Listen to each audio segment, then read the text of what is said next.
Welcome back to the channel, Plooper Troops, and if you're new to the channel, welcome to Break the Backlog, the show where I sit down and provide my thoughts, opinions, and personal stories about a particular game that I've been playing. The game we're going to be talking about today is the indie action JRPG from Studio, Eternights. I picked up Eternights during the Steam Winter Sale that just happened and immediately set out to finish the game. I've seen quite a bit of criticism about this game, though I wanted to see for myself how this debut title spoke to me, and at 50% off, I was willing to give it a chance and risk the money. Eternights is a game that isn't really sure who it wants to be at times, though there is a sense of charm that I just couldn't shake during my 12-hour playthrough of it. Well, let's go ahead and talk about some of the reasons that I feel that way. If you like this video, make sure to leave a like and subscribe so you never miss a future upload, and let me know if you have played Eternights in the comments below. With that out of the way, sit back, relax, grab a snack, and let's break the backlog on Eternights. Eternights follows the story of a young group of 18-year-olds who find themselves at the forefront of the battle to save the world as they know it. This group is led by a nameless and largely silent protagonist that the player gets to name. At the start of the story, our character is just a classic, horny anime type who is working together with his best friend and equally inexperienced and relationship-challenged Chani on setting up a dating profile to find some women to talk to. After connecting with a mysterious woman on this dating app, our hero makes a plan to go on a yacht date with her. This date unfortunately does not unfold the way our character probably hoped, as an anti-aging medication with the same name as the game begins transforming the population into monsters. Our hero does eventually get the date with this mysterious woman after he, Chani, and two girls they meet at an evacuation shelter try escaping from said shelter, and the protagonist loses his arm. On the brink of death, the young hero finds himself in a boat in some sort of celestial spirit sea with the goddess Lux, who was the mysterious woman who contacted us through the dating app. This meeting gifts the hero with Lux's magic and returns the arm he lost, replacing it with one that looks like it was carved and whittled out of pieces of Mario Kart's Rainbow Road track. This newfound arm allows the hero to fight by transforming his arm into various weapons, with the most common form used being a sword. And this is the general setup for the narrative of Eternights. From here, our hero sets out to infiltrate two walls that separate him from a relic needed to stop this apocalypse event, and along the way, he will meet and befriend various characters who he can build relationships with that allow him to become stronger. These characters can also be romance, and much like in the Persona series of games that this game draws a lot of inspiration from, these interactions do help us flesh out characters as well as add more depth and context to these characters and their backgrounds leading up to them joining the party. I'll talk about how you build these connections in a second, but overall I found the main storyline of Eternights to be a pretty decent narrative. The initial hook did catch me, and there's some really somber, dark, and emotional moments and themes here that took me by surprise, as I was not expecting to feel as much as I did while playing this game. In my usual fashion, I don't want to spoil too much of the story for you guys out there who may be considering playing this game, but what I will say is that the story of Eternights is one of friendship, love, loss, and pain that really made for a narrative that did have me feeling emotions that I don't always encounter when playing video games, which I was pleasantly surprised by. Now, moving on to something that was disappointing is the side content here. I mentioned earlier that you can build up relationships with the various party members to deepen your connection with them and get stronger and learn more about them before they met you.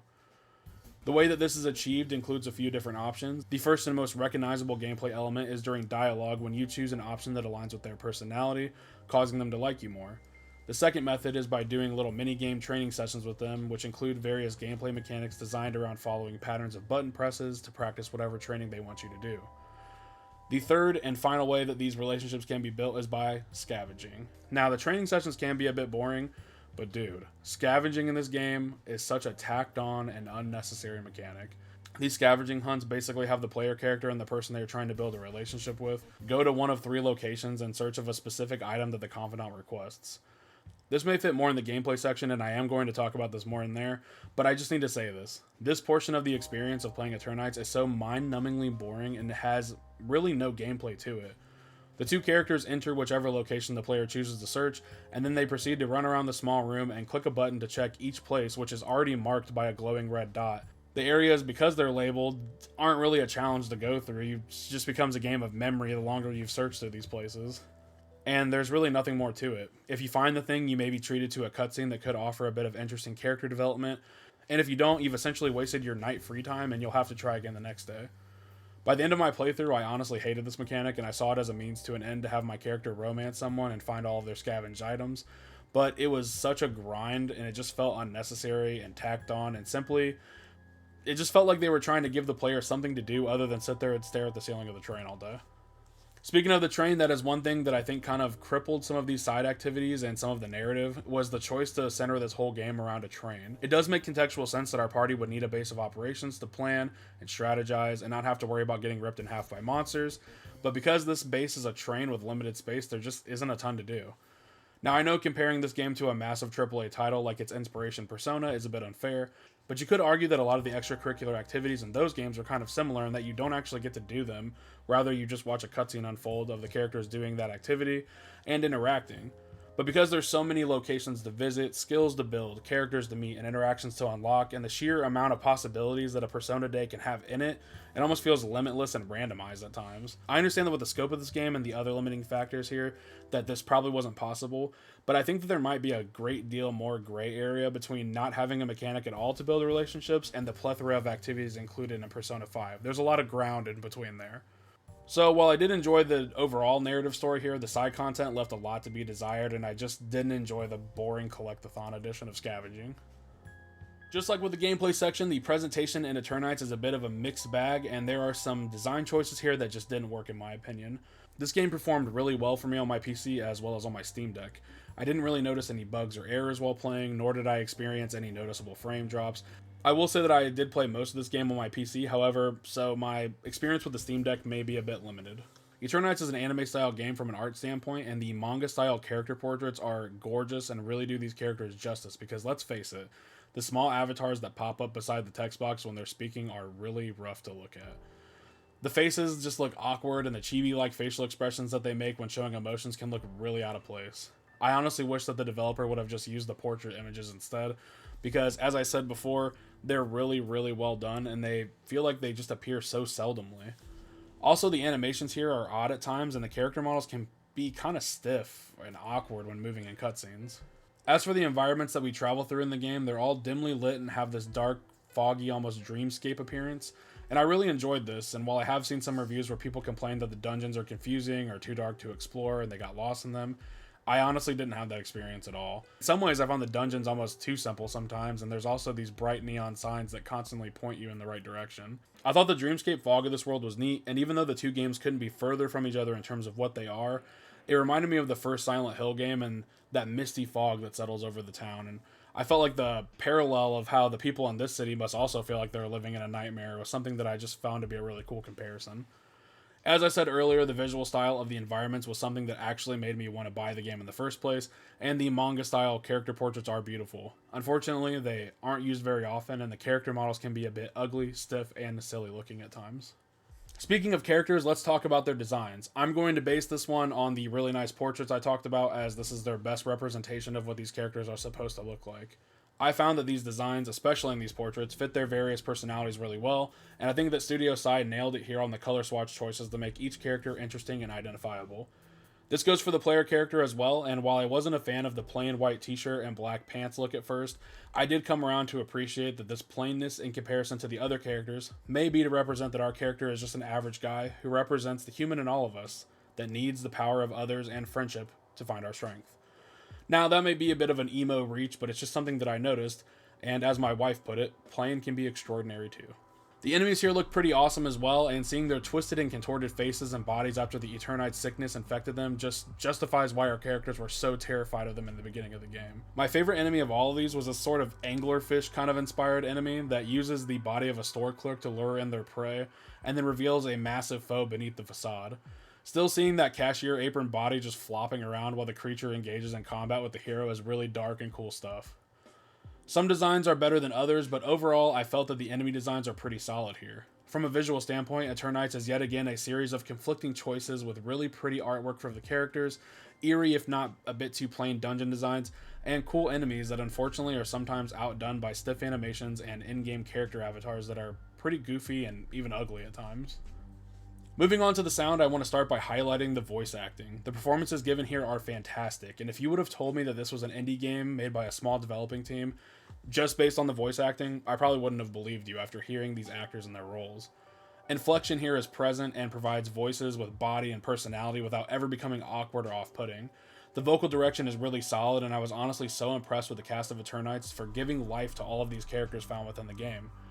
This was easily this game's highest point, and it is such a pleasant surprise due to some of the jankiness on the visual side of things. From the bold personality of Sia to the comedic relief of Chani, these actors really did their thing here, and they did a lot of the legwork to carry these characters and make them likable. As for the soundtrack, I listened to it while writing this script just to have a bit more experience with it, because in the game the lo-fi and low-key songs can sort of be drowned out by all the action. This isn't to say that the soundtrack is bad at all, I would just call it inoffensive. I actually dozed off listening to this playlist, so I guess if you're looking for something that's a bit relaxing, this does kind of fit that lo-fi relaxing bill. The songs here are mostly dreamy, lo-fi sounding tracks with the occasional synth or techno-futuristic melody thrown in here, but nothing really stands out as a certified banger. In fact, the sound design as a whole just kind of took this approach almost. Aside from the voice acting, all the sound effects are just average, which is okay with me. I wasn't really expecting anything crazy in the sound department. Sound-wise, this game is pretty decent, but a lot of that weight is being carried by the voice actors. Eternights is an action JRPG at its core, with some Persona inspiration thrown in by way of confidant relationship building and dating sim mechanics. As such, players can expect to traverse dungeons and take on enemies in real time using an array of skills and sword combos to put them down. There's also a time system in which the player is given deadlines to complete dungeons, and then they get to decide how to utilize that free time leading up to said deadline. This can be used to train with the party, scavenge, build relationships, or enter the dungeon to make progress. First up, the combat, because this is what you're going to be spending most of your time playing this game doing. Seeing the trailers and the combat that was included in them, I really was hyped to play this game. It was another main reason I wanted to get it, but once again, it's kind of just an overall pretty middle-of-the-road experience. At first, the combat seemed pretty quick and fun to string together combos and use quick time events to take advantage of a downed enemy for an easy kill, but after 12 hours of this combat, I gotta say it was a bit tiring and old by the end of it. The combat system centers around utilizing the hero's sword abilities, as well as elemental magic of the allies that he has built relationships with. Certain enemies in the game will have an overshield that can only be broken by a certain element, and so the game quickly becomes just attacking enemies, sometimes not even to do damage, but just to build up your energy bar to be able to call upon one of your allies, whose elements can take down that shield. Sometimes these shields take 2 or even 3 elemental attacks before they finally go down, and while that may not be a problem when using a character that you have romanced and maxed out, as they have access to multiple elemental attacks at once, in one playthrough there just doesn't feel like there's enough time to max out everyone's relationship. This means that in fights where the enemy shield needs to be broken by the elemental magic of someone you haven't really talked to or leveled up at all, it's going to be a grueling time of attacking to build up the bar, then using the magic, rinse, and repeat for sometimes numerous enemies that may share that typing and multiple levels of shielding. This is really annoying at times, and I just felt like it really slows down the combat, which leads to it becoming kind of a slog in fights where there are just many enemies with overshields. There's also this weird delay when the character engages and activates his sword, which does lead to you getting hit sometimes, but I found that it could be circumnavigated through dodge rolling at the start of encounters, which draws his sword much quicker. Other skills can be used as well, such as Yuna's healing abilities that consume a confidant skill bar. This bar is not replenishable, and I believe that this is supposed to serve as your, okay, I think we've explored enough for today, indicator, as without any healing items, this is your only way to raise your health other than coming back to the dungeon on a different day. I was okay with this mechanic, and the smaller scope of this game, it felt like a good deterrent to force you to go back to base if you needed to heal. Otherwise, I think many of these dungeons could have been cleared in a single in-game day. That is until you realize that by dying in the dungeon, you revive at a checkpoint with your health returned to you, as well as the confidant bar being replenished as well. The combat also features a perfect dodge mechanic in which the enemies glow red right before they hit the player, and if they're at this time will slow down to a crawl and allow the hero to sneak in some extra damage and combos. I felt like I was pretty good at timing these dodges, especially for someone who is clinically bad at Soulsborne games, but there are some enemies in this game where that window is like a split second, and dodging them is almost a miracle when it's pulled off, and it's very hard to replicate that. Dungeons in this game consist of running through corridors, entering rooms where all enemies must be slain to continue progressing, and some puzzles that are fairly easy to figure out. Like I said before in the visual portion of this review, I did see some people say that they got lost in these dungeons, and I never ran into that problem myself. The dungeons here are neither intricate or difficult to traverse, and in fact I found them to be a bit barren and linear at times. I also thought it was pretty easy to stay on course and navigate my way through, but if some people have this issue, then it is worth mentioning that you may have issues navigating the dungeons too. The leveling up system in Eternights is interesting, as it is based around black and white essence, which is gained via slaying monsters and spending time with confidants respectively. Black essence is for leveling up the main character's skills and adding new attacks to his arsenal, while the white essence is for leveling up confidence skill trees, which allows the party members to gain access to skills that can be used to help out in combat, as well as skill boosts for the main character. There are some issues here, as certain skill boosts are tied to certain characters, And like I said before, it doesn't feel like there's enough time to romance or max out more than one character in a playthrough. So this kind of led to me focusing on one of the party members whose skill boost happened to be defense. I would have liked to have been able to have a more well-rounded character by the end of the game, because my damage output did seem a bit low in some of the later fights. These skill boosts being tied to certain characters rather than having a traditional RPG leveling system was a main reason that I think that this kind of felt that way. Now, that being said, this could be resolved by playing a New Game Plus save, which I believe was the goal of this mechanic being this way, and the fact that you cannot collect everyone's scavenging items in one playthrough, though not everyone is going to want to play through this game more than one time.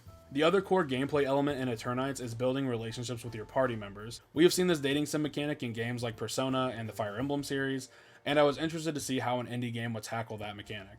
Like I said in the narrative part, building relationships is pretty easy stuff.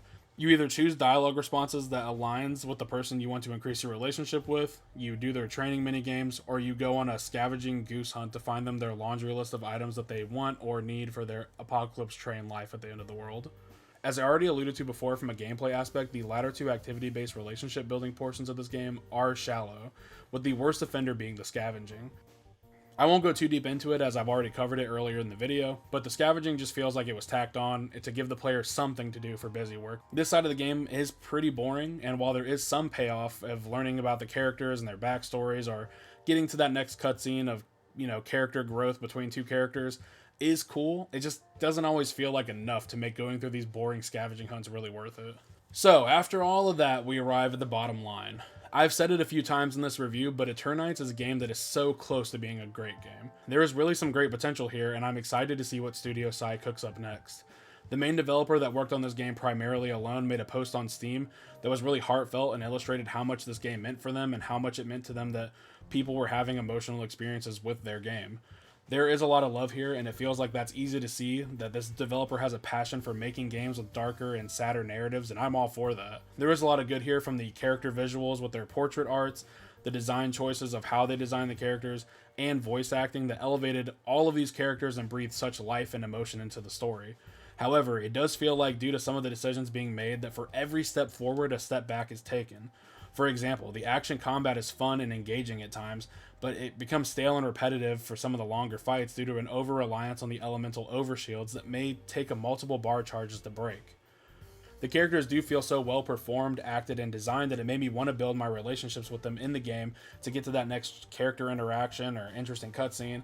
But the avatars for the dialogue boxes are goofy and pretty rough to look at, not to mention that getting to the next cutscene or conversation may mean going through the boring slog that is pressing the action button to search labeled containers until you hopefully find the item they want. This game is the definition of lukewarm for me. I'm not going to overanalyze every misstep here on a debut title and say that some choices here speak the volumes of the mental processes or personality of the developer, because that's a bit much. And what I will say is that throughout all of these issues and design choices that hindered my experience, I did find myself enjoying this game at times and looking forward to getting to the next bit of story or relationship building. This game is cute at times, sad at others, and it made me feel emotions that I have rarely felt with recent video games. At other times, I did find myself needing a break from the repetitive combat and spending my free time scavenging for items to build up my relationships with someone, just being bored out of my mind. Eternights overall is a game that has some definite flaws to it, and on some days it overstayed its welcome with me. But it is also a game with a lot of heart and care from the developer to craft an emotional story with a unique and fun cast of characters. I believe that Eternights is a good first step for the studio into game design, and for a debut title, there is some stuff to like and some stuff that may not work here. Overall, for the price that I paid for this game on the winter Steam sale, which was 50% off, I found myself content with what I had experienced. Looking for a sale around half price would be my recommendation for anyone looking to get into this game. If you like JRPGs and you're looking for a break from the usual suspects, if you love action RPGs or games with dating sim mechanics, you may find some enjoyment here. If you enjoyed this video, make sure you like, comment, and subscribe, as that is always the best way to support my channel. Until the next one, thank you for watching. I really appreciate you guys spending time on the channel. Take care of yourselves. Peace.